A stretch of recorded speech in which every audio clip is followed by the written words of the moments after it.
This is Markin Out. Pro Wrestling Talk by Pro Wrestling fans. We marking out, y'all. Follow on Twitter. Pro Wrestling Talk by Pro Wrestling fans. We marking out, y'all. Marking Out. Pro Wrestling Talk by Pro Wrestling fans. We marking out, y'all. Brennan likes fisting. Pro Wrestling Talk by Pro Wrestling fans. We marking out, y'all. We're marking out. Pro Wrestling Talk by Pro Wrestling fans. Welcome to Markin Out, Pro Wrestling Talk by Pro Wrestling fans. This is episode 687. Make sure that you check us out at markinout.com. Also on Spotify, on Google Podcasts, and wherever else you may be listening to your podcasts, even Apple Podcasts. But buy a t-shirt over at Pro Wrestling Tees. Make sure you give us a like over on Facebook. Give us a follow on Twitter at Markin Out, on Instagram at MarkinOut11, on TikTok and Twitch, and wherever else you may be on social media platforms.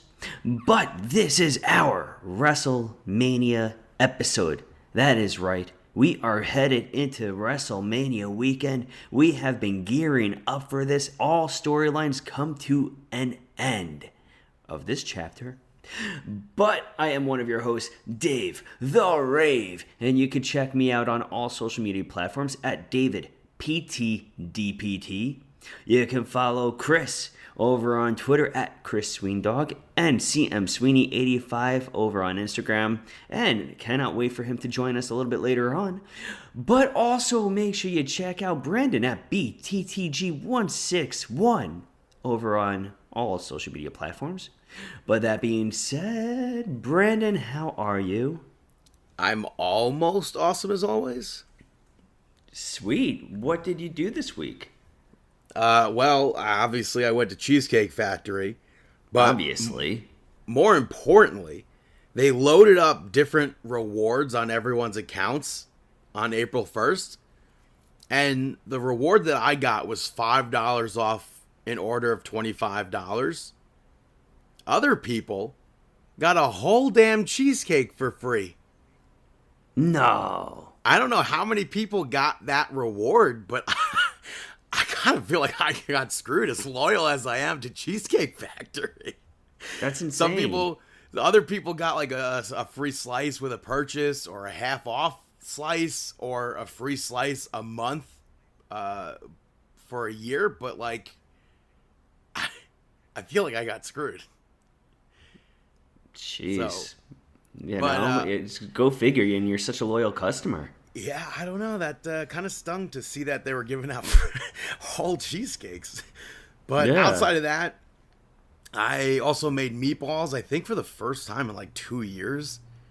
Maybe. I might have made them last year. I'm not 100% sure, but I made them with homemade sauce as well. So I do think they could have used a little bit more salt, but I thought they were good. I enjoyed them. How about yourself? How was your week? My week was good, thanks. My week was good. Really, the entire week has been geared around WrestleMania. Just so excited. Been telling all my patients about WrestleMania. None of them are fans. But been telling all of them that it's WrestleMania weekend because they should know. Very excited for Sal. Sal and his wife Ripley are actually going to be going to night one of WrestleMania. So it's actually both of their first WrestleMania. So we are wishing them all the best over there. They're going to have a blast. Are they going to WWE World at all, or no? No, I don't believe so. They're going to go to WrestleCon, though. They're going to stop by WrestleCon. Maybe a few other things over there. But yeah, so they're going to have a blast. WrestleMania is always fun. I think we're probably going to do a WrestleMania in the future again, but it's going to be a destination WrestleMania. Hopefully somewhere warm. I mean, first of all, I think if we went to this WrestleMania, it would still technically be a destination WrestleMania. I would rather do a destination further from Philly and not in Philly. Yeah. Well, next year, either Las Vegas or Minnesota. Nobody knows. Yeah, I'll probably skip on both of those. Probably somewhere else I'd rather go. But yeah, it's WrestleMania week. I am so pumped about this episode, but let's get right into it. Let's talk about some Monday Night Raw. Yeah, it kicked off with The Rock. Big pop for him wearing that same cow vest that he wore back in the 90s. But he spoke about Cody Rhodes. He showed videos of children crying about Cody Rhodes. And then he brought out the bloodline. Did I say bloodline? It sounded like I said lime for a second. But I heard line. Yeah, I don't know. He brought out the bloodline, and I feel like all of them got cheered by Brooklyn. And Roman got them to boo by saying no yeet, which I thought was that's like such a 2024 sort of thing. Like, yeah. So I thought that was funny. But he thanked The Rock. Seth Rollins eventually cut him off and said that he wants a fight right then and there on Monday Night Raw. And he challenged The Rock to wrestle in the main event. And The Rock said, I don't think so, basically. And he said, well, actually, first, after Seth Rollins challenged The Rock, he challenged Roman Reigns because he didn't think that The Rock would. And then, obviously, The Rock turns him down, and it was Solo Sikoa who stepped up for that main event. And it was going to be held under Bloodline rules. So, I thought it was a hot open for the Brooklyn crowd. Yeah, I mean, very interesting to see who was cheered. Yeah, I popped for this. I mean, especially the Bloodline rules match leaves so much to be open for that. Anything could happen. But I'll talk about my gripes later on. Yeah, well, kicking off with the Judgment Day, picking up a victory over the New Day and DIY. It was a solid opening match. There was very chaotic. There was one point where I cringed, where Johnny Gargano went for a suicide dive to the outside of the ring. And the way that he like went right into the commentary table, and I cringed during that. I'm like, oh.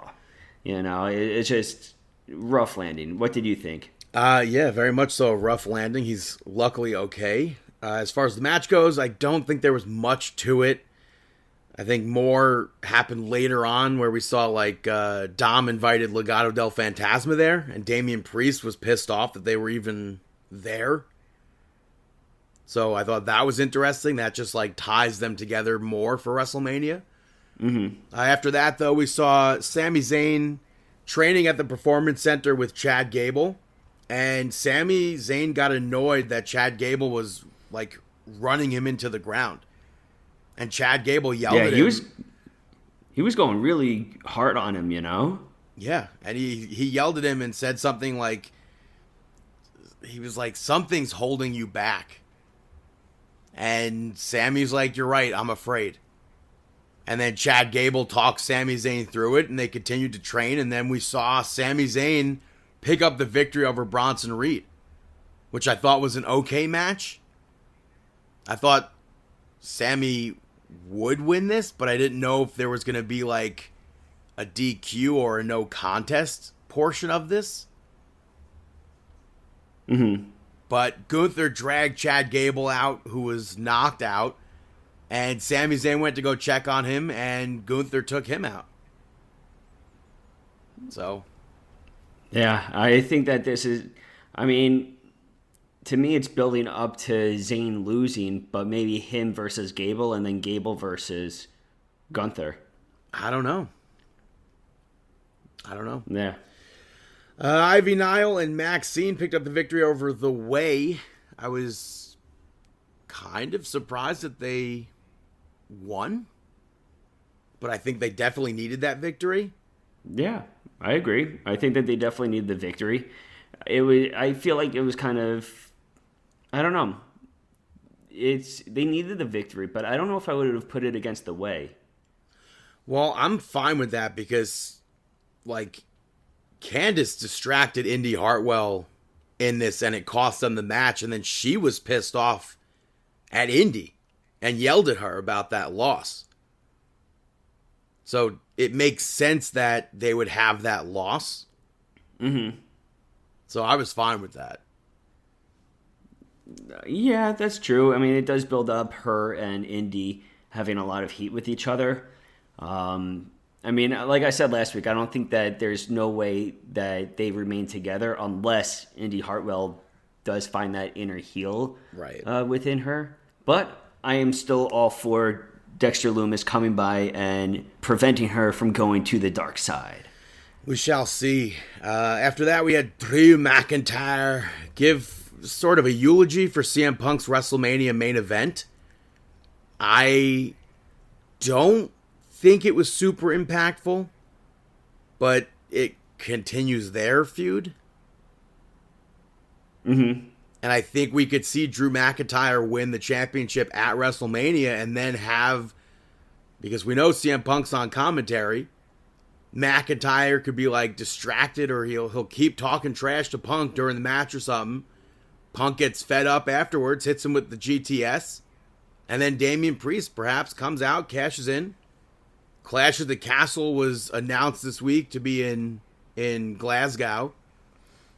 So perhaps we see McIntyre versus Damian Priest in that main event, and McIntyre gets the championship win in his hometown.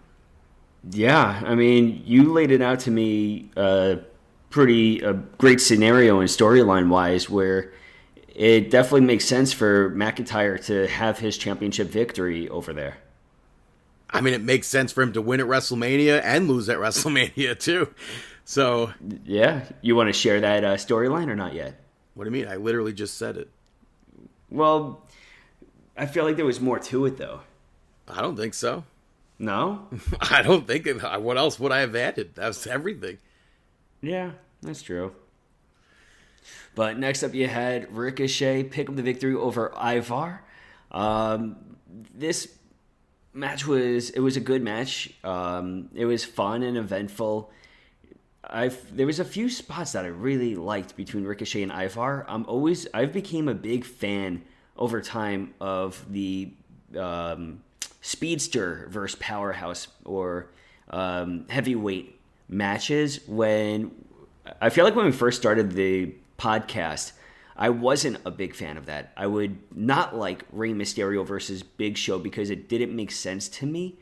But as I grew more and more, I realized how entertaining matches like that are. So, yeah, I was a big fan of this match. What do you think? Yeah, I mean, they both make for fun matches, and Ricochet catching Ivar and hitting that fallaway slam was nuts. Dude, that was insane. Yeah. And then, of course, Damian Priest was pissed off that Ricochet was able to win this, and JD McDonough said he'll take care of him on SmackDown in that Andre the Giant Memorial Battle Royal, which I'll talk about momentarily. But Dominic said that just in case JD McDonough doesn't get it done, he has just the guy, and he brings in Andrade. And Dominic introduced Andrade to Santos, and he said that if he takes care of Ricochet, they'll make him a full member of Judgment Day.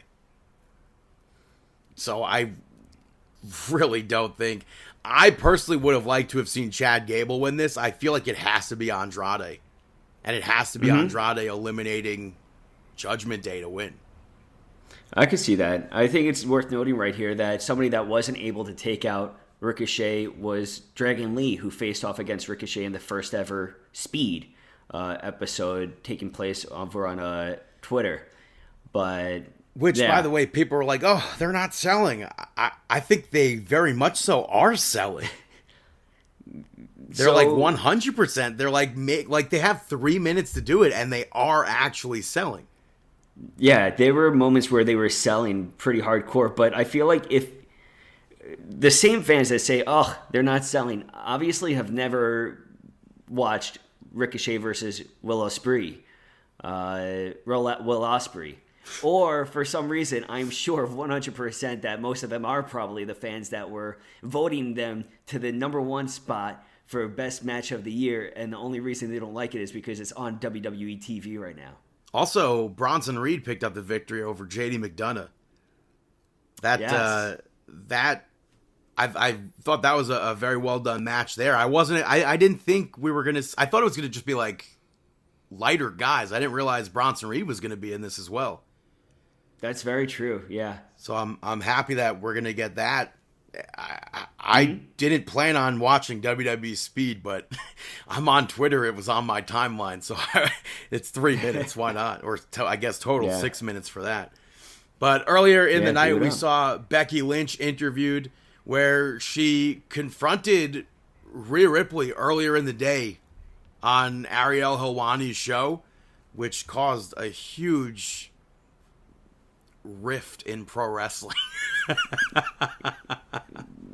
What was the biggest rift? CM Punk was the biggest rift, but yeah, everyone, even this segment where, hey, he's a real reporter and he's using kayfabe. Like, shut up. It's so goofy. So Becky Lynch basically said she's going to the ring later on. She's calling out Rhea Ripley, and that she did.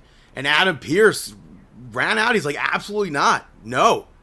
And then Rhea Ripley showed up, and he's like, no, save it for WrestleMania. And she backed up, threw the title at Adam Pearce, and then ran through security as if she was on Double Dare or Nickelodeon Guts or something. Maybe like Global Guts. Yeah, and then they brawled, but it was ultimately broken up and then continued backstage. So I think it kind of sucks. It feels like they're doing more to hype up Rhea Ripley versus Becky Lynch than they are for Bayley and Io Sky.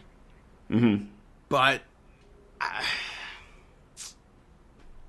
mean, what are you going to do in that situation, I guess? Yeah. I feel like this entire run of Io Sky as champion has been pretty flat. I don't think it's been flat. I think it's just been very focused around the breakup. Yeah, I could see that too. And then we saw, after that, Damage Control picked up the victory over Zoe Stark, Shayna Baszler, both of them making Bloodsport, Baszler's return, Zoe Stark making her Bloodsport debut, I mean, which is just a surreal thing to see. But they teamed with Tegan Nox. And I always enjoy seeing Tegan Nox and Dakota Kai share the ring, but what a random choice to have her with Zoe Stark and Shayna Baszler just because they needed a third woman. Mm-hmm. I thought that was random, very random. But I thought it was a decent match. It was really, I think, ultimately just to have Damage Control get that victory before, I think, losing. Heading into it. I think losing at WrestleMania. Yeah. So, I'd agree with you. I think you have Jade, Cargill, Naomi, and Bianca Belair. I don't think they're losing. I agree with you. I don't think they're losing either. And then the main event of Monday Night Raw saw Seth Rollins versus Solo Sikoa, I think, end in a no contest. Yes. Now, my gripe with this is that given that we have a street fight on the WrestleMania card, and most likely another Bloodline Rules match at WrestleMania, I don't think this should have been done the week or the week before the bigger Bloodline Rules match. Obviously, they needed a stipulation where Jimmy can get involved. They needed a stipulation where Jey Uso can get involved. I did not think The Rock was going to be getting involved in this, but they obviously needed that stipulation for him. And I thought we were going to see Drew McIntyre get involved. He had words with Seth Rollins before this match started. I thought we were going to see Drew McIntyre in this match, but he wasn't there. So that was surprising. But, I mean... Yeah, I was a big fan of this. I mean, for The Rock getting involved, I did not expect that to happen.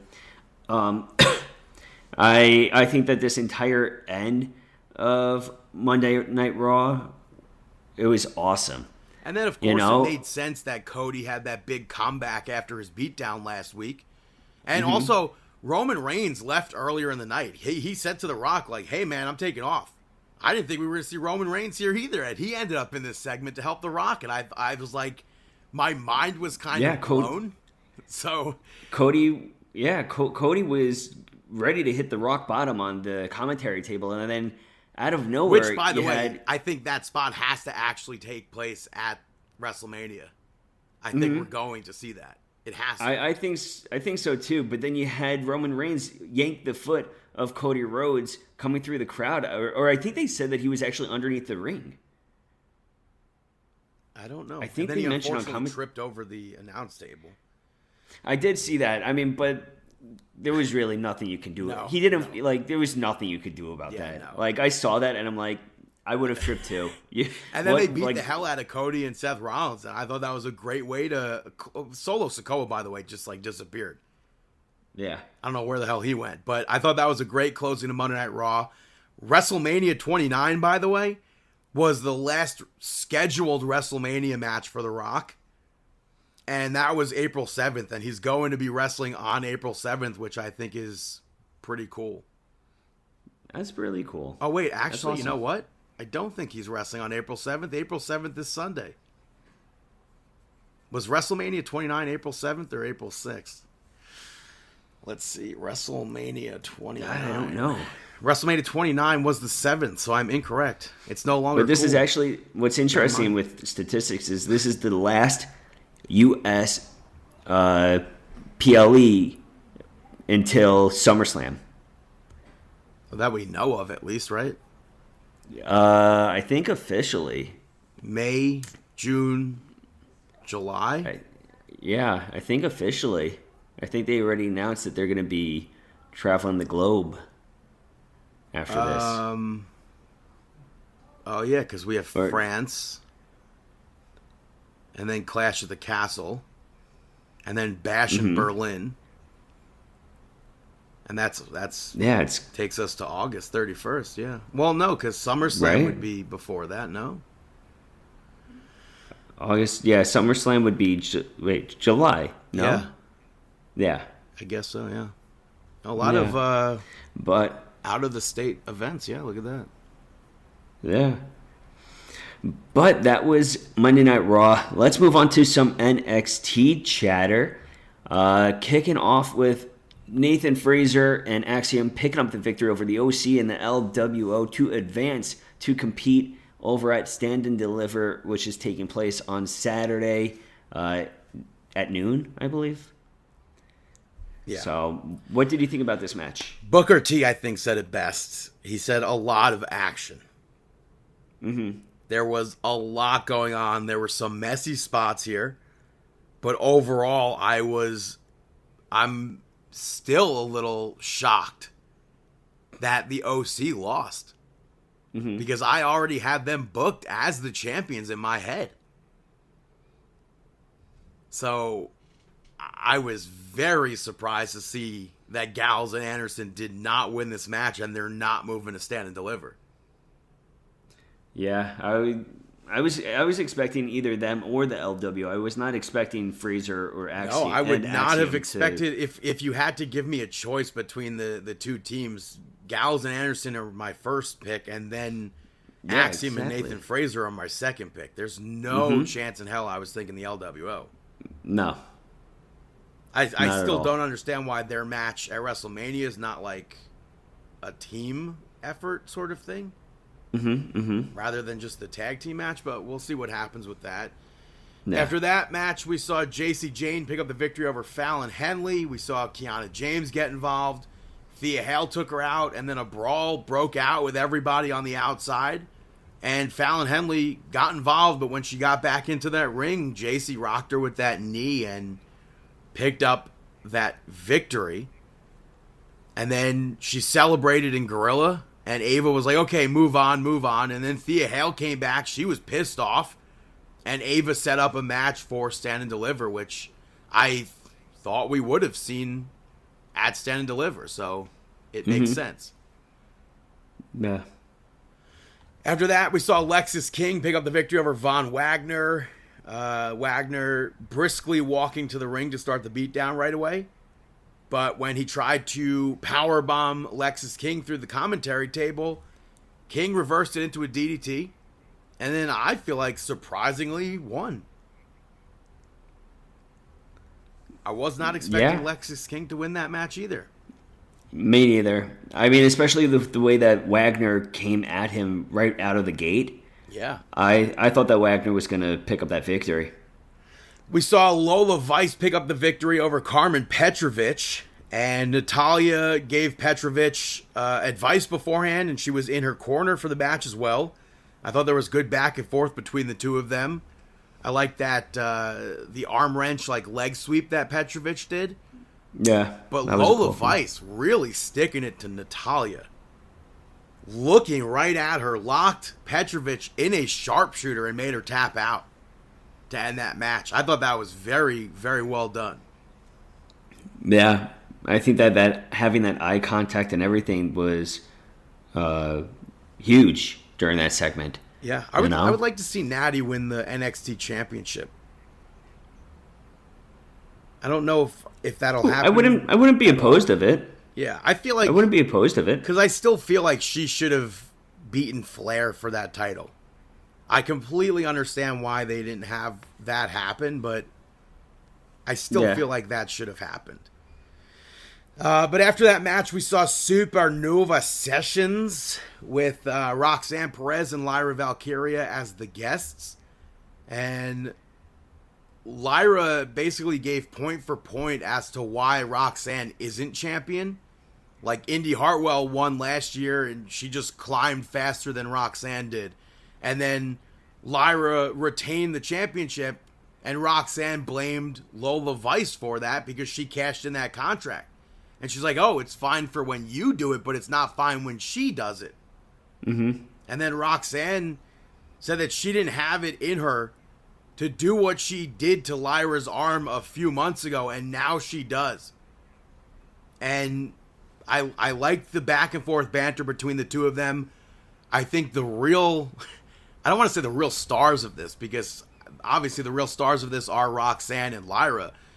Mm-hmm. Metaphor, being so into every single word that both of them said and reacting as if they were in high school, I thought was so funny. So I was very happy with that. And then Lyra put Roxanne through what looked like the cheapest, tiniest little end table ever. So I thought that was interesting. And then Tatum Paxley questioned Lyra over it, and she didn't really like the fact that happened. And Lyra said that she's doing what she had to do to Roxanne. And she's doing what she had to do to keep the title. Mm-hmm. Yeah, I agree with you. I think that the Supernova sessions are very entertaining, and the way that they are reacting with everything taking place, it adds more entertainment to it. As opposed to them just sitting there and listening and stuff. I feel like their facial reactions and stuff really adds a lot to it. I mean, even vocal reactions that they had, I thought were great. I agree. Next up, you had Oba Femi, the North American champion, defend against Joe Gacy. It went to a no contest due to a ref stoppage, though. Yeah, before we get there, we saw Sean Spears take out Joe Gacy during his entrance. Yes. And then Oba Femi threw Joe Gacy into the ring, and Joe Gacy said he's fine, let's do this. And I thought it was going to be over pretty quickly. But Joe Gacy continued the match for a while, and then there was a mishap with one of the moves that took place, and the ref called off the match. And Joe Gacy is fine, so that's good. I think they said it was concussion protocol right then and there. Mm-hmm. But later on, Joe Gacy crawled into Ava's office to ask for a match with Sean Spears, and she granted that for the kickoff show. Yeah, I thought that was really... it's funny how Joe Gacy is just a glutton for punishment. Yeah. You know? But next up, you had Ariana Grace pick up the victory over Ren Sinclair. Which stemmed from Ren questioning Ariana Grace earlier, changing Gigi Dolan in the whole pageant scene and everything. Yeah. Which I thought we were going to see Gigi Dolan show up and help Ren Sinclair win. That would make sense. Happen. Yeah. And the only thing that actually did happen in this was Ariana holding the ropes to get that victory. Mm-hmm. So I'm wondering if we will see that like made over Gigi Dolan or what's going to happen there. I think that obviously it's going to play out, and at some point we'll see it all escalate, but it's going to be interesting. Yeah. Next up, you had the D'Angelos. This was an interesting backstage segment. I thought it was funny because this was happening like throughout the night, but the one that took place earlier in the night, Ilya ends up having a boot on his car, and guys pulled up and they're like, "Get in." He goes, "No, I'll find my own way there." They're like, "Get in." So he obviously has to get in. It ends up being some warehouse that's super sketchy. There's like tools and everything around. Yeah, and they're like, he's like walking past like everybody as they're like sharpening their tools, or they're doing like mechanical work and showing that the tools actually work. Yeah, and I like this. We don't get stuff like this on Raw and SmackDown, and a lot of people were like, "What the absolute hell is this?" Mm-hmm. I thought it was good. Did you maybe not enjoy it or what? I liked it.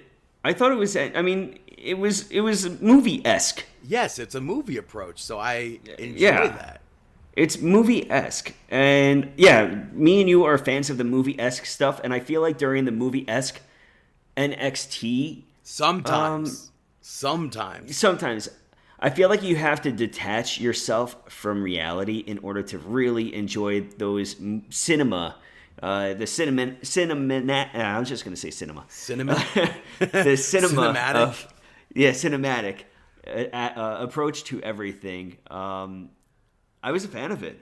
Like, we know Ilya Dragunov has a hurt hand, and the way that he sold that hand grab, I thought was fantastic. Mm-hmm.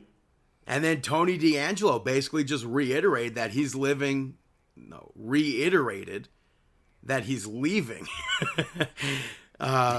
Stand and Deliver as champion. I had Deliver in my head already, so Living came out. Yeah. But I don't think that's going to be the case. Sorry. I agree. After that, Sol Ruca picked up the victory over Blair Davenport. Something that kind of blows me away is that standing moonsault that Sol Ruca did, because it's like so good that it didn't even look real. Mm-hmm. If that makes sense. Like, to me, it just like looked like something out of a video game. It's hard to explain, I guess. No, it's phenomenal. Yeah. But Blair Davenport worked on Sol Ruca's repaired knee, and I thought this was a fun match. It looked like Blair was going to be the one that picked up the victory here, but Sol Ruca ends up reversing Blair Davenport, and really the only thing that I wish came from this more was Blair Davenport looking like she was trying to get out of that pin. Mm-hmm. Sometimes when we have like those pin reversals, it looks like the wrestler's not even trying to get out, and I'm like, this makes no sense. So I wish that there was like some sort of like wiggling or struggle or whatever. Yeah, I don't like it when a person just lays there dead fish. Yeah. It just doesn't make sense to me. Mm-hmm. I agree. And then to close out NXT this week, we had a face-to-face with Carmelo Hayes and Trick Williams. I think, for me, this segment would have been much better had we not heard most of this for weeks now. Mm-hmm. Like, I'm not saying this segment was bad, but like maybe for the first-time viewer, it would have made so much more, or it would have just been so much better. Yeah. Because everything that they were saying, we've heard for weeks now.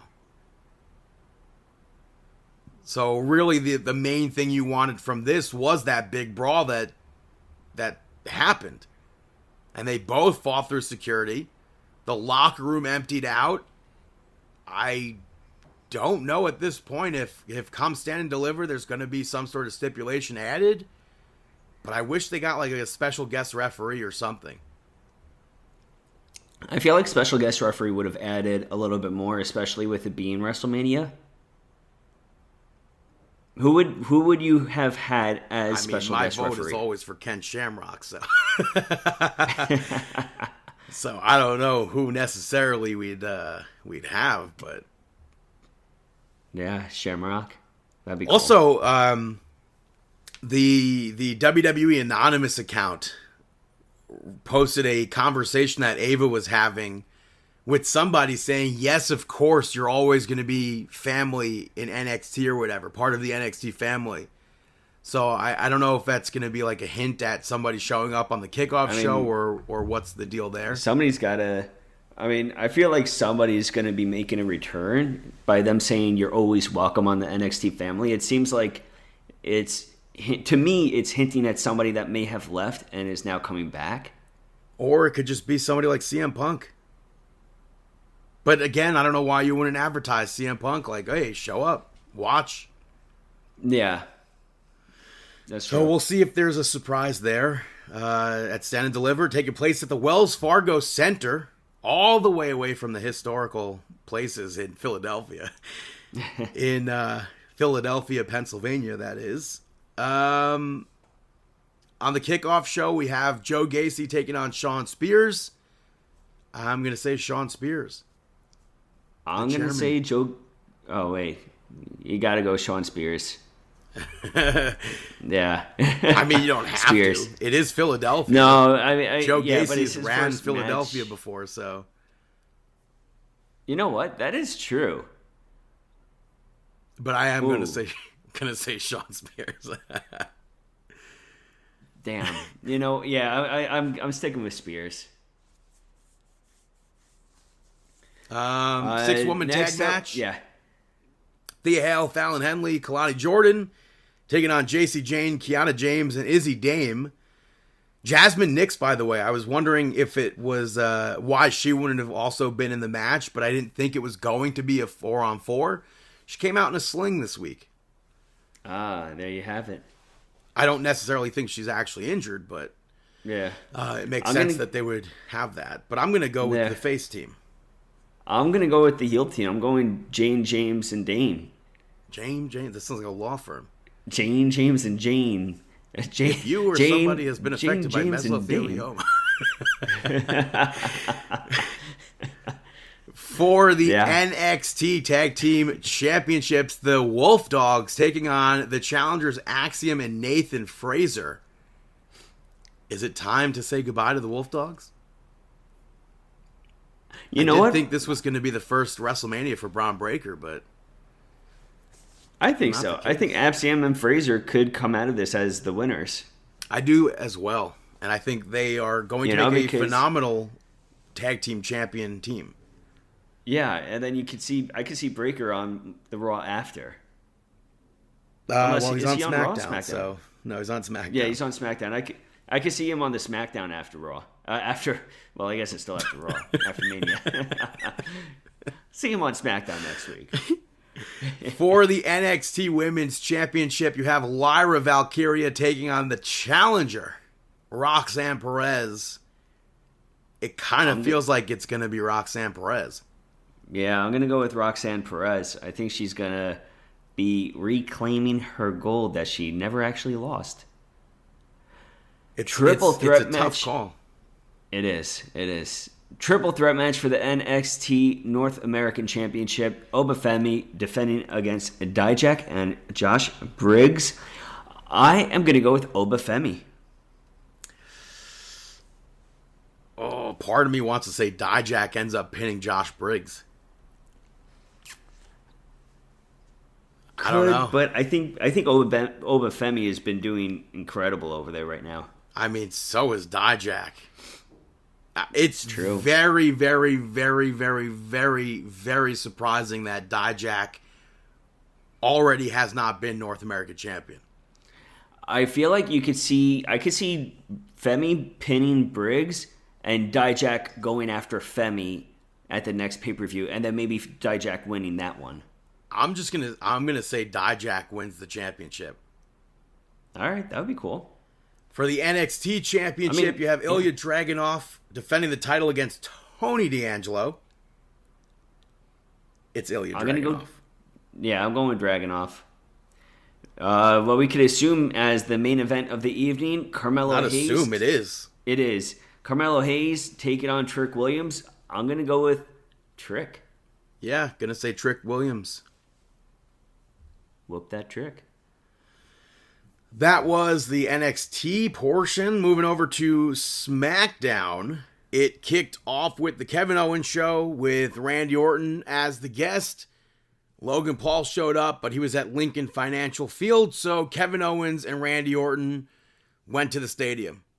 And then A-Town Down Under popped up from under the ring, ran through the crowd. I guess they were supposed to sneak attack Kevin Owens and Randy Orton. We'll put a pin in that. And then we get to the Andre the Giant Memorial Battle Royal where Bronson Reed picked up the victory. I really do wish that they would add this back to WrestleMania because they have such a long kickoff show. I feel like they can use that kickoff show. And for this, my picks were literally either Chad Gable or Andrade. And neither of them were in it, nor was Shinsuke Nakamura. So that sucked. But it was cool to see. We got a little bit of it. The big man, meaty mat battle, whatever you want to call it, between Ivar, Bronson Reed, and Otis. They did do the Judgment Day and Ricochet gimmick, and we ended up seeing JD cost Ricochet the match, and then Akira Tozawa rocked JD McDonough with that super kick to eliminate him, and I thought that was great. But it came down to Ivar and Bronson Reed. Bronson Reed even broke out a Rolling Thunder. They're in Philadelphia, home of ECW, and he picked up that victory. So I think that's a good win for Bronson Reed to now have this on his record.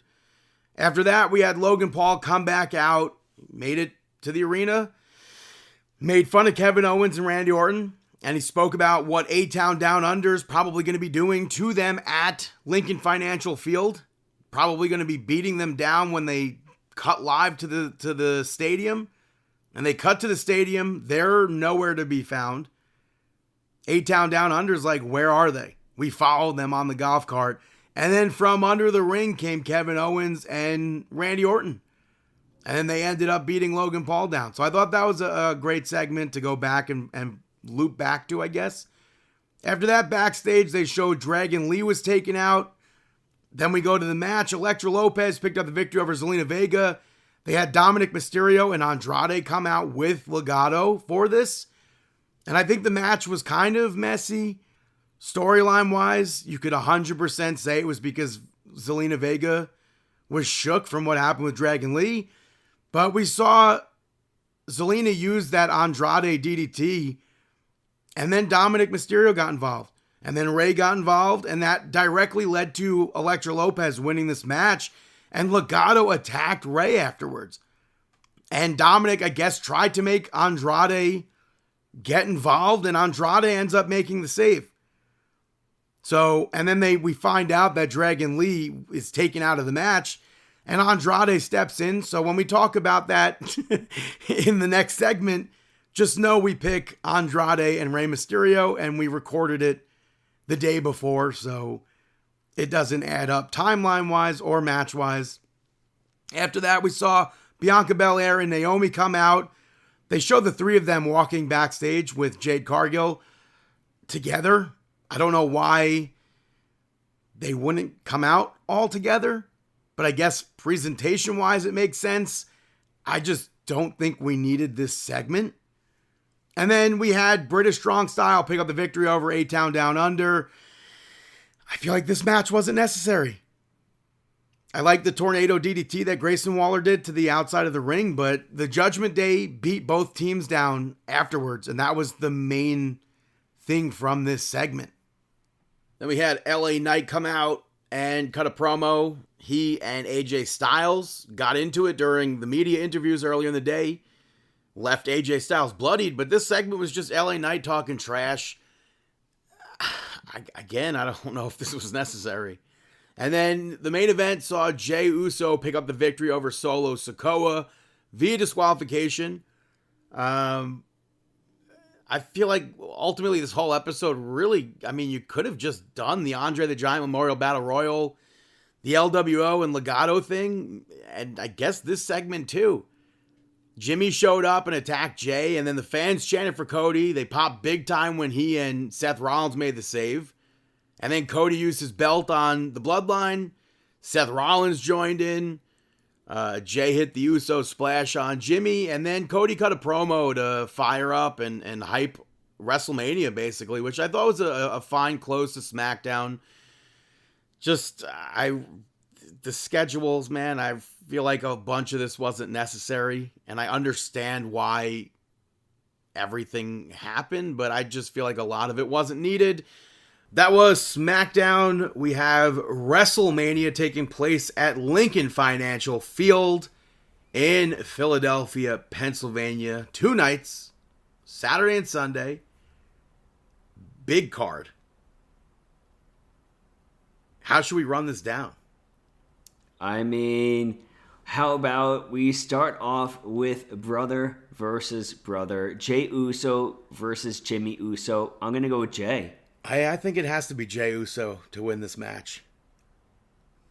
Yeah. We have Bianca Belair, Jade Cargill, and Naomi versus Damage Control, Dakota Kai, Asuka, and Kairi Sane. I already basically said it. It's Bianca Belair, Naomi, and Jade Cargill. Yeah, I agreed. 0% chance that Jade Cargill's first WrestleMania ends with her losing. No way at all. Tag team match, LWO. You got Rey Mysterio with the new LWO member, Dragon Lee, taking on Santos Escobar and Dirty Dom. I am going to go with the LWO. I am as well. You got to have Dragon Lee Although, if Dirty Dom picked up the victory, I would love the heat behind that. But, I mean, it seems like Rey Mysterio is going to get his revenge on all of them. I think we're going to see a lot take place in this match. I was really hoping that this match would have taken place, but I think because it's on Saturday, if I'm not mistaken, April 6th, he's in Detroit. Don't put it past him. No, he's in Detroit. April 7th, he could have potentially made the match. So, we have... That stinks. We have Gunther taking on Sami Zayn for the Intercontinental Championship. Fingers beyond crossed for Gunther, No offense to Sami Zayn, but... None taken. I just don't want to see him be the one six-pack tag team ladder match for the undisputed WWE Tag Team Championship. You got the Judgment Day taking on DIY, taking on the Awesome Truth, taking on the New Day, taking on A-Town Down Under, taking on New Catch Republic. I thought with this match that it was interesting that they didn't leave a spot open. That literally last week on SmackDown, I was like, wait a minute. I thought we were getting one winner from this tournament. Yeah. But, I mean, we're recording on Thursday. Come Friday, they could always be a team that gets taken out or something. Yeah.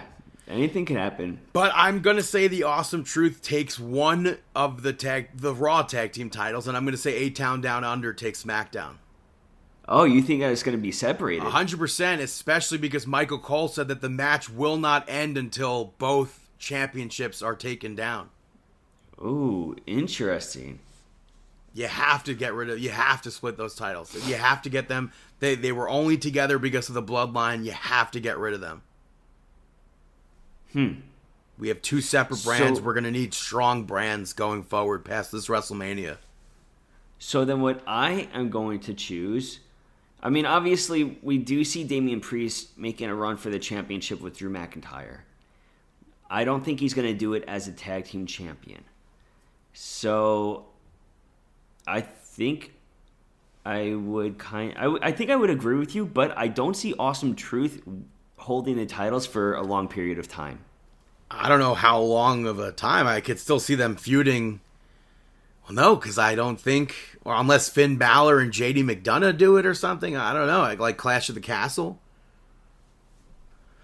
I don't know. But I think R-Truth is getting a WrestleMania moment here.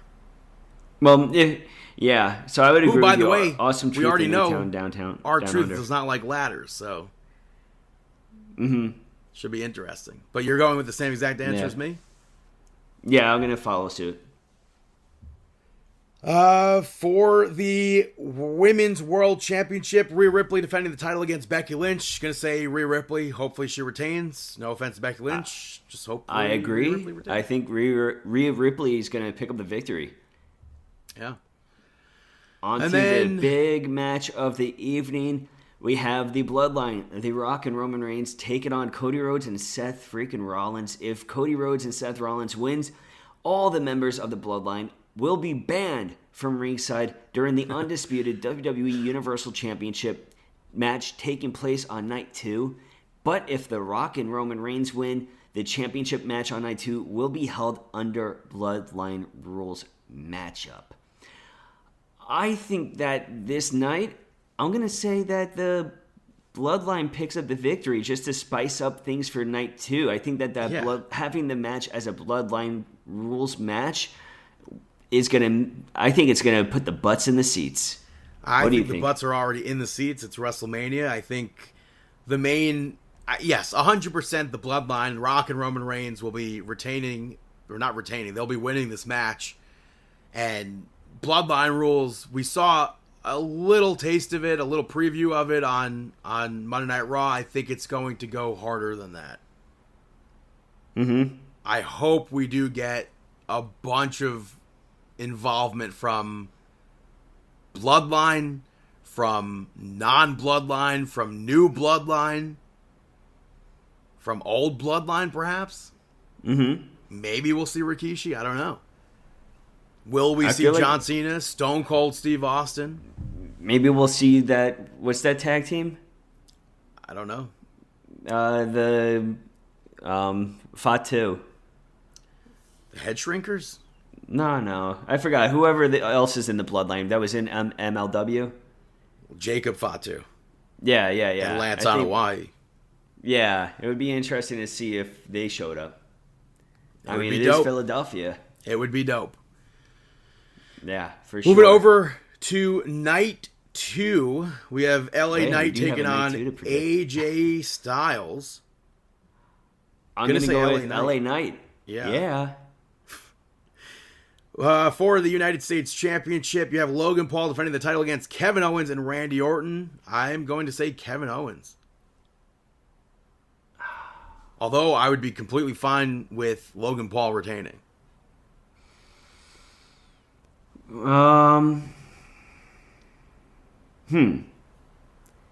I feel I'm gonna go with Kevin Owens too. In a Philadelphia street fight, you have the Pride, Bobby Lashley and the Street Profits taking on the Final Testament. I feel like they could have just had B-Fab and Scarlett also in this match. Yeah, why not? Like it's a street fight. They're gonna be there. Have them in the match. I don't get it.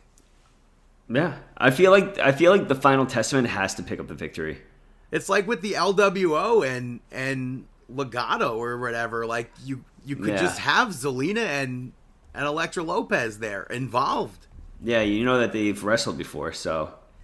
But I'm going with the Final Testament have to win this match 100%. Yeah, and I'm hoping for a bunch of cool. Maybe we'll see some ECW interactions here. Maybe not. I don't know who we would see, but Tommy Dreamer, Dudley Boys. I don't know. Maybe. Then for the Women's Championship, still really annoyed that it's not inside of a Hell in a Cell and not the main event. But for the Women's Championship, you have the champion Io Sky defending the title against the 2024 Royal Rumble winner, Bayley. I'm going to say Bayley. Bayley? I'm going to say Bayley too. She is going to have her moment. I agree. World Heavyweight Championship on the line. Seth freaking Rollins defending the title against Drew McIntyre. I already fancy booked this. I'm going to Drew McIntyre. Yeah, Drew McIntyre is picking up the victory. Rollins got to get that knee fixed. And then, Bloodline rules match for the undisputed WWE Universal Championship. I think Cody Rhodes wins this. I think Cody Rhodes introduces a brand new actual WWE Championship, and they finally retire the Universal Championship. I would like that. Roman Reigns gets to keep his streak as being the longest Universal Champion. And Cody Rhodes is WWE Champion. Yeah, I think that's exactly what's going to happen. I spoke about that a long time ago. I think that makes total sense for me to do. You know, and Cody Rhodes at WWE World said that if he wins, he's bringing out a new title.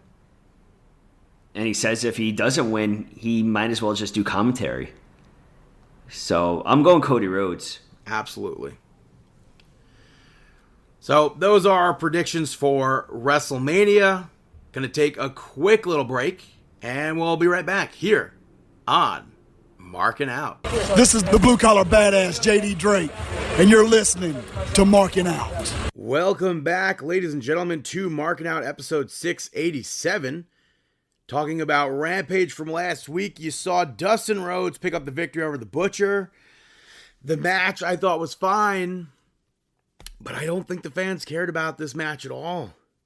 And I don't know why they would have. After that, you had Deonna Purrazzo pick up the victory over Rose. Purrazzo should be well beyond matches like this. It was a very slow match, but a lot shorter than the next match. And I think the best part of this was the pump kick that Purrazzo did. But after that, you had Mariah May pick up the victory over Nikita. Toni Storm was supposed to be in this, but she was quote-unquote not cleared to compete. So Mariah May volunteered. She stepped in. Toni Storm, just like Deonna Purrazzo, should be well beyond a match like this. And I said it for a few weeks now. So should Mariah May. And this match was so much longer than it should have been for it to be an unknown talent facing her. This isn't someone who's been on regularly. Who's Nikita? She should not have taken that long to face somebody who's not been on TV like that. This and Deonna Purrazzo's matches should have been much shorter. And a squash match should have sufficed for both. We saw Roderick Strong pick up the victory over Matt Menard. This really only seemed like the only match that the fans cared about. It was Matt Menard's hometown. As far as the match goes, Kingdom got involved. Menard took them out, and regardless of that, there was no way Roddy was losing. And then they beat Matt Menard down afterwards, and the Best Friends made the save. Then the show took an even bigger nosedive to me, and the Young Bucks showed up to low blow the Best Friends. But kudos to them for furthering storyline for Dynamite. And outside of the main event, this episode was abysmal. The crowd literally could not have cared less about this match until Matt Menard showed up. AEW Collision saw Edge pick up the victory over Matt Cardona to retain the TNT Championship. This was one of Matt's dream matches, so it was really cool to watch this on television. And the crowd went absolutely nuts when they realized it was Matt Cardona. So that was very surreal to see. This honestly might have been one of my favorite matches I've seen in AEW. It wasn't one of the best matches, but I think it was like a breath of fresh air for the AEW product. So I was very happy to see that match. Malachi Black showed up after this. They stared each other down for a bit, and then Buddy Matthews attacked Edge. Mark Briscoe tried to make the save, but they shut him down. And then Eddie Kingston squared up. And Nigel popped me big time by yelling, "It's a fan," when Eddie Kingston showed up. But the lights go out again, and they come back up, they're gone. And then the three of them cut a promo later on, and it sets up a match. Very random for Edge and Eddie Kingston, but I'm looking forward to seeing that match. They did not do anything to further this on Dynamite, which was beyond goofy. But I will speak on that in a moment. We saw FTR pick up the victory over the Infantry to advance FTR was interviewed before this about being the favorite to win this whole tournament, and they were like, well, we can't look past the infantry. And then they put the infantry over. And I said the other week that I would be surprised to see the infantry beat FTR, but also given that they advanced in this tournament at all, I don't know if I would have been super surprised. But they lost, and I think they still both had a really good match. And, like, this had no business being as good as this was. And I wish we could have even had more of this match. And I wish there was more referee control. But that's every match in AEW. After that, Kyle O'Reilly picked up the victory over JD Drake. The crowd, unfortunately, really didn't care about this match. It was pretty short. The main focus really being that the Kingdom came out to celebrate with Kyle O'Reilly again, even though he continues to be like, brother, I want to do this on my own. So the end game of that, in my head, has to be Kyle O'Reilly. I've been saying it for weeks, taking the title from Roderick Strong. After that, Top Flight picked up the victory over Big Bill and Ricky Starks. Ricky Starks got injured at the end of this match, and according to reports, the ending was not supposed to be the ending, and Top Flight was not supposed to move on in this tournament. But Ricky Starks posted that he's fine, so I think that's good. But it made for a very, very weird ending, and if they thought he was injured, I don't understand why they continued with that match. Like, that seemed irresponsible to do. The match after that saw Thunder Rosa pick up the victory over Lady Frost. Lady Frost, I don't understand why she is not signed. At least I don't think she's signed. This is one of those matches where a talent like Thunder Rosa should obviously be well beyond facing enhancement talent, but people like Lady Frost, even though she's not signed, I'm like fine with seeing a match like this. Because more times than not, when Lady Frost is wrestling, she's generally better than the talents that are actually signed. Which is not to take anything away from Thunder Rosa here, but Lady Frost is like an absolute solid wrestler. But now this puts Thunder Rosa and Mariah May in the number 1 and 2 spots. And it sets up that they're going to face off on Dynamite, which I'll speak about, to see who faces Toni Storm at Dynasty. Which I'm beyond over that character. I thought whatever they did the other day with the guy from Turner Classic, it was just so cringe. I did not like that. They aired a very good video package for Will Ospreay, which I feel like should have been shown when he officially started the other month. It would give a fan perspective as to why you should care more about Will Ospreay. Especially somebody who might not be familiar with Will Ospreay. But the show ends with Bryan Danielson, Claudio, and Shibata picking up a victory over the Righteous and Lance Archer. I don't understand the Righteous losing. I don't understand the point of this match. What's the point of that vignette that we had the other week? What's the point of the vignette on Rampage? Just for them to lose? I don't get it. And the match stemmed from 3 weeks ago when they attacked the Blackpool Combat Club and Shibata made the save. It was a good match, but I feel like the Righteous and Lance Archer should have been the team to win, and you get that victory over Shibata or somebody. Somebody that's not Bryan Danielson. Someone that's not going into Dynasty to face Will Ospreay. Over on Dynamite, you had Edge open the show, which was a lot of rambling, and I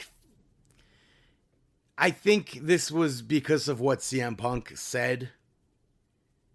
And then he brought out Will Ospreay, but I thought we were going to see this pivot to Malachi Black and Eddie Kingston and Briscoe. But this was a rah-rah, we're AEW, screw you, CM Punk sort of promo. And I thought this was so cringe. It was embarrassing to watch. And then later on, Penta, outside of all of that, challenges Edge to a match that gets made instantly for next week's Dynamite. And like I said before, zero mention of Mark Briscoe, zero mention of Eddie Kingston, zero mention outside of Edge being like, hey, we can do me versus Malachi Black. There was no mention of that match whatsoever. I don't see how that makes sense. After that, Will Ospreay picked up the victory over Powerhouse Hobbs. I don't care about this Don Callis family match. You can have it be as good as of a match as it is.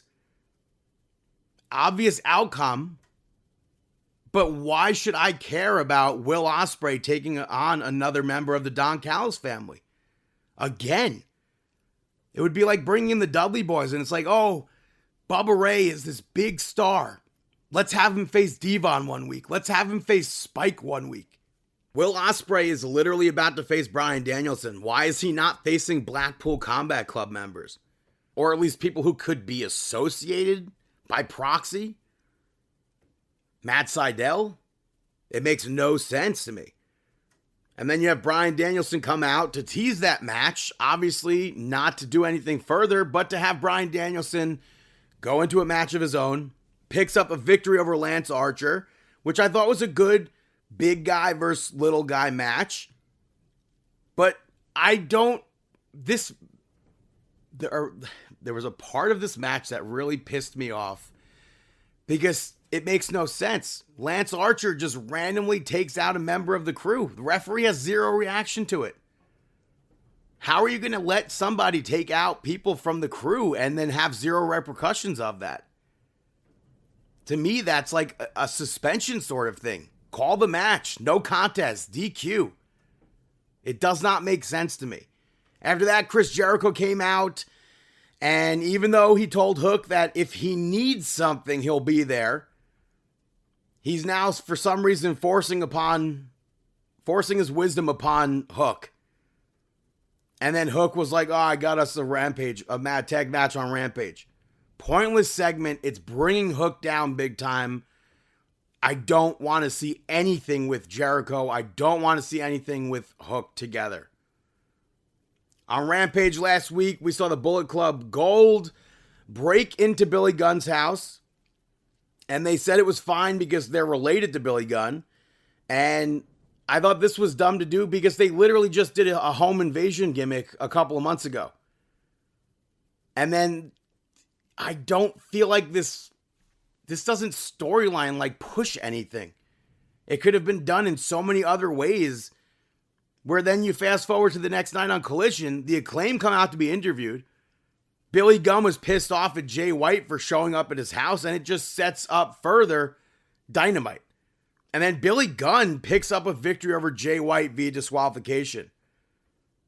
You had Billy Gunn and Jay White brawl before the match started. Most of this was brawling outside of the ring.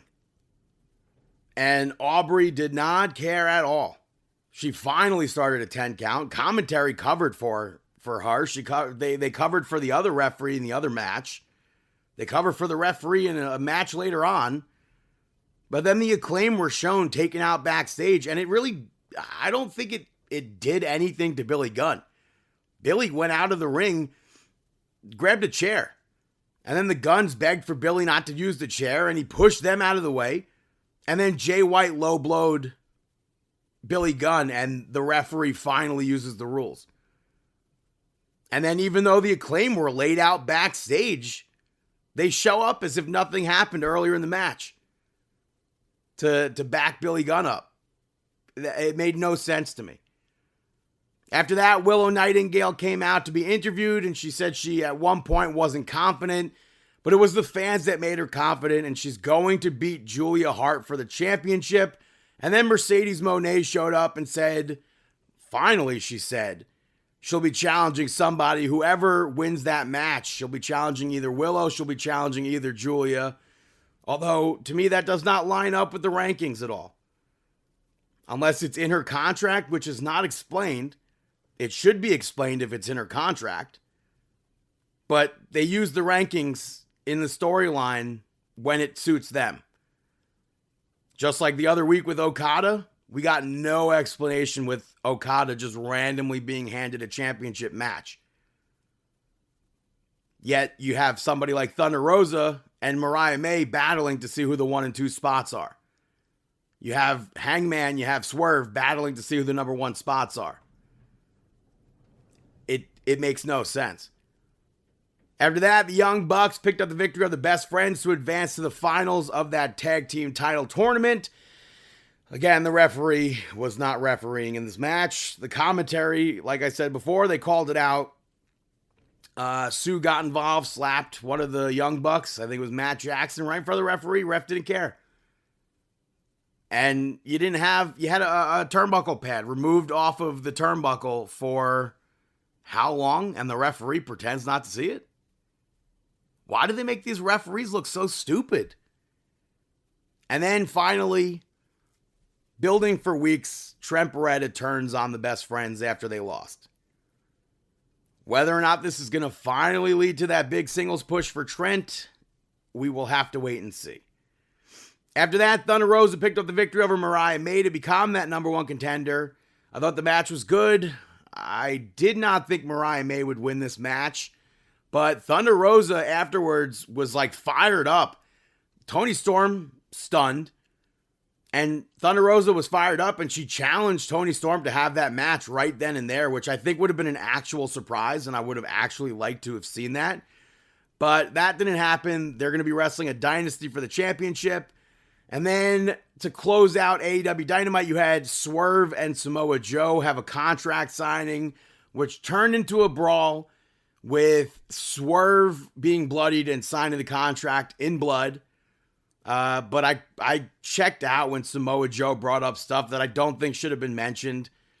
And overall, I don't think it made Swerve look strong, but it kind of made Joe look weak. That he wasn't able to take out Swerve on that first go-around. I wasn't a fan of that close at all. Overall, AEW, that episode of Dynamite, it left a really bad taste in my mouth when they opened up with Edge doing that cheerleader gimmick. It was just so goofy. But that's AEW. Hey, Chris, got a match of the week? Chris's match of the week. Chris's match of the week. Remember this voice? You probably don't, because it's me, it's Chris. I'm here with a match of the week. And if you know me by now, you probably were watching this match this week and saying, oh man, this is probably Chris's match of the week, and it was. From AEW Collision this past Saturday, Matt Cardona versus Adam Copeland in the Cope Ope Challenge. This was surprising to a lot of people. I have said it before on this podcast. I'm a card-carrying member of the Major Wrestling Figure Podcast Patreon group, and somebody posted that Matt was at Squared Circle Expo Friday, and they said like it seemed like they were running an angle where Matt just left, this, that, and the other thing. So I was like, who? And someone mentioned like, oh, there's a Cope Open tonight. So I made sure that I focused on making sure that I watched Collision, and it was totally worth it. I screamed like a girl when Matt's music hit. My wife was in the other room. She came out and she goes, why are you screaming? And she looked and goes, oh, it's Matt.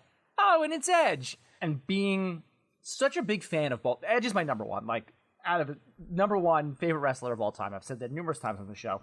And I'm such a huge fan of Matt and everything that he's done, especially 4 years now on the Independents, reimagining the Matt Cardona character to what he is now. And to see Matt get his dream match in what I thought was a really good, I think maybe 15-minute segment to open up what I thought was a solid Collision, was awesome. I thought the match was good. The Impaler DDT that Matt used, I thought was beautiful. And he got into his dream match. He has been working so hard on the indies for the past 4 years. For him to, and then Ian Riccaboni on the call too, like did a great job of really like hyping him up and giving backstory to this. He's like, oh, Matt's been on a lot of interviews recently saying that his dream match is against Adam Copeland. It was really nice to see. And personally for me, you know, I said that Ospreay versus Konosuke Takeshita was the match of the year. Adam Copeland versus Matt Cardona on this Collision is like my personal match of the year, just because I'm such a fan of both performers. So congratulations to Matt on fulfilling his dream match, and congratulations to Adam Copeland for just being awesome and just being excited about professional wrestling and where professional wrestling is in a whole right now. I said it earlier to somebody. I'm like, it's the best week of the year of being a wrestling fan. It's WrestleMania weekend, and there's so much wrestling out there, and there's so much wrestling for everybody. If you don't like this thing, you can do this thing. If you like deathmatch wrestling, you can watch deathmatch wrestling. If you like more of a comedy-style wrestling, there's that out there. If you like more strong-style wrestling, there's strong-style wrestling out there. But another match of the week that I'm looking forward to, Joey Janela's Spring Break. It's going to be number 2 match of the week for me for Matt Cardona. Matt Cardona against Blue Pain. You might have seen him go viral recently being referred to as Blue Cane. However, it seems like WWE slapped the cease and desist on him. So this is going to be a fun match. Heading back to the story where, Kane destroyed Matt's life as Zack Ryder, threw him off the stage in a wheelchair. It's normal Kane's blue-headed stepchild, I guess you can say. So looking forward to that Friday night WrestleMania weekend as part of the GCW Collective. And also, one more match of the week, because it is WrestleMania week. I'm not going to say it the same way again, saying, oh, my match of the week this week is my favorite match, Edge versus Mick Foley from WrestleMania 22, hardcore match, fire, all that great stuff. No, it's from WrestleMania X7. And no, it's not Rock versus Austin. It is the triple threat ladder match for the WWE Tag Team Championships between Edge and Christian, the Dudleys, and Matt and Jeff Hardy. Tables, ladders, and chairs match, I could say. This is the pinnacle, and this was a great feud between these 3 teams, and they brought it to the main stage of WrestleMania and really delivered. And this weekend, before one of the nights of WrestleMania, I will be showing this match for the first time to my son, who I am forcing him to wear a Cody Rhodes shirt. By the way, if you want my prediction, I think Cody Rhodes is pinning The Rock clean Saturday night, Sunday night, pinning Roman Reigns clean. Boom, story's finished. WrestleMania, let's go! I don't know what's next. Yeah, Brandon, shout-outs, right? That's what it is? This is Droopy Dog, and you're listening to Brandon's shout-outs. The first shout-out goes to Roadhouse, the 2024 remake of Roadhouse. Did you watch the trailer for this at least? Yeah, I saw the trailer. I thought it was actually a decent movie.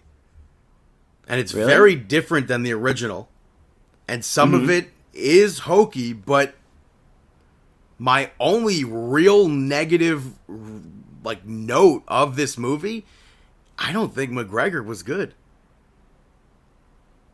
I could suspend my disbelief and buy Jake Gyllenhaal as a former MMA fighter, but Conor McGregor is very clearly not an actor.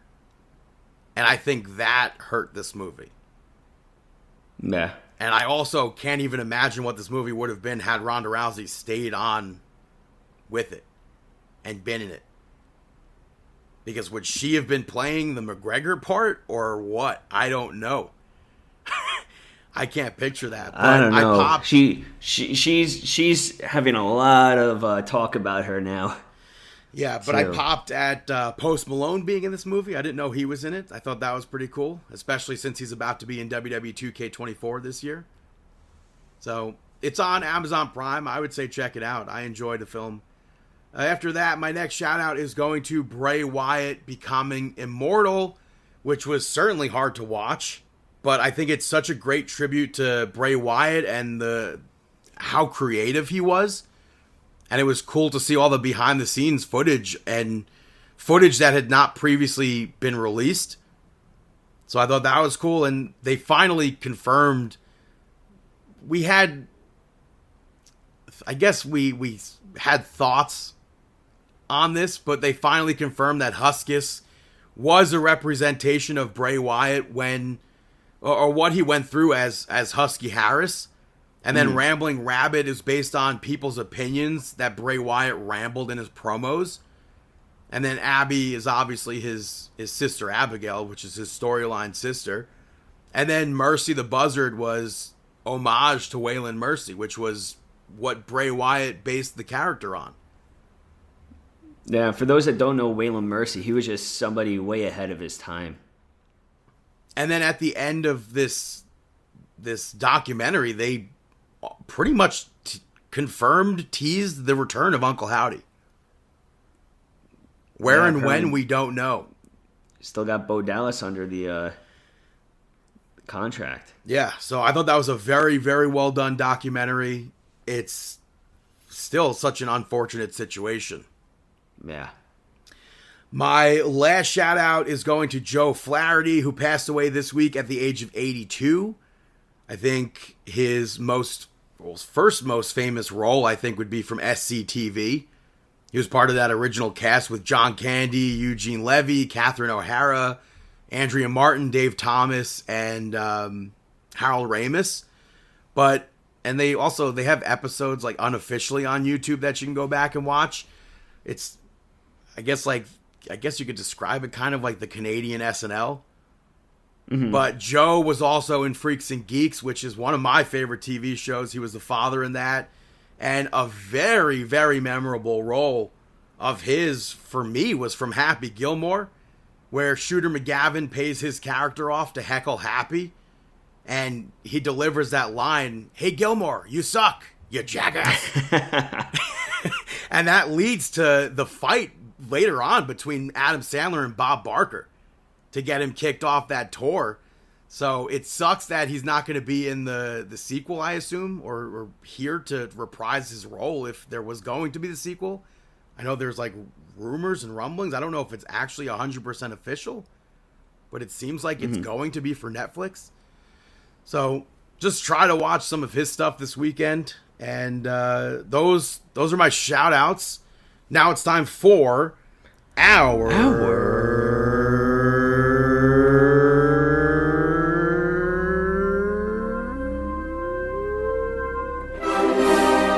Mark Out Moment of the Week. That is right, our Mark Out Moment of the Week. I spoke about it during AEW Collision. Chris spoke about it during his match of the week. 100% Mark Out Moment of the Week is Matt Cardona popping up on AEW Collision to face Edge. Yeah, that totally marked out for him stepping up into that position to face Adam Copeland. You know, this was spoiled, such a... Yeah. But still a Mark Out moment. What? But not really. Not really. The only reason why you would be texting me is for something like that. Not really. 100%. If it was anybody, it was How an was open I challenge. able to guess that it was going to be Matt Cardona? I don't know. I feel like it could have been anybody. No. I don't think so. Something I marked out over was everything with WrestleMania. I am a total mark for this weekend. I mean, even from today, we're seeing stuff from Bloodsport, and I'm marking out over here with appearances of like CM Punk there, Piper Niven, Natalia, Killer Cross, Mia Yim, all of these people, like Candice LeRae, all showing support for Shayna Baszler.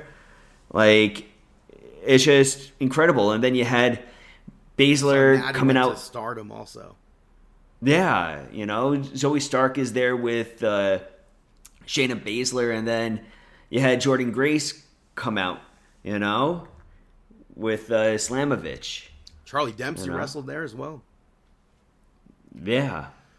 Also, I had Jax, Braun Strowman there. Seeing all the stuff at WWE World, which I don't really understand why they didn't just call it WWE Access, but I thought it was really cool to see all like the new figures, especially the fact that they're releasing a West Texas redneck Kurt Hennig figure, which I think is pretty cool.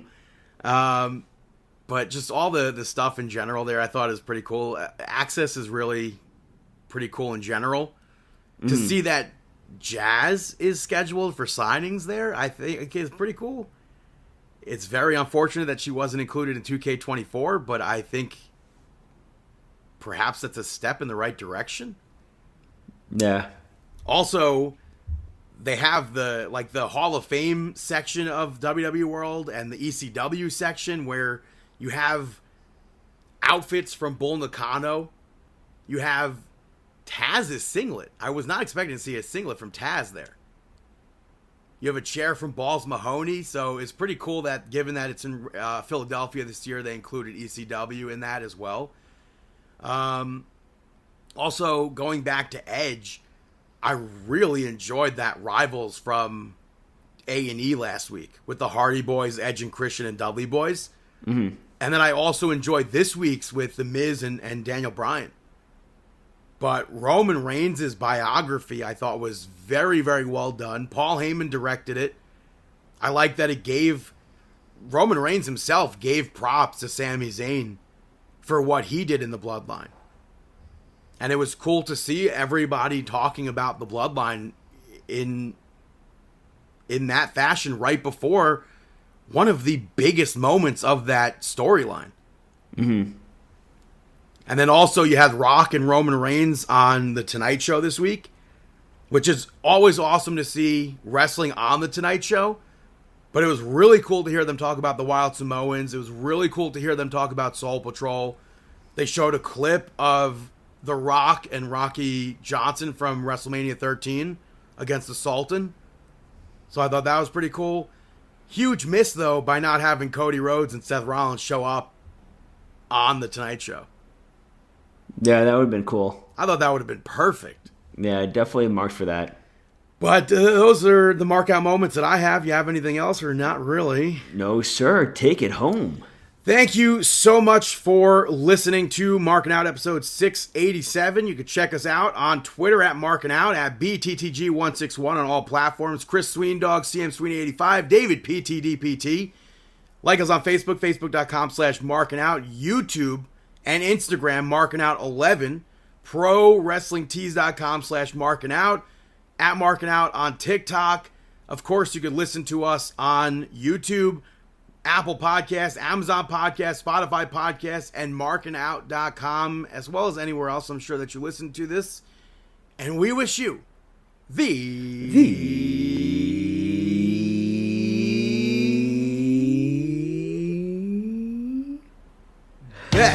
best of luck in your future endeavors. Have a fantastic week.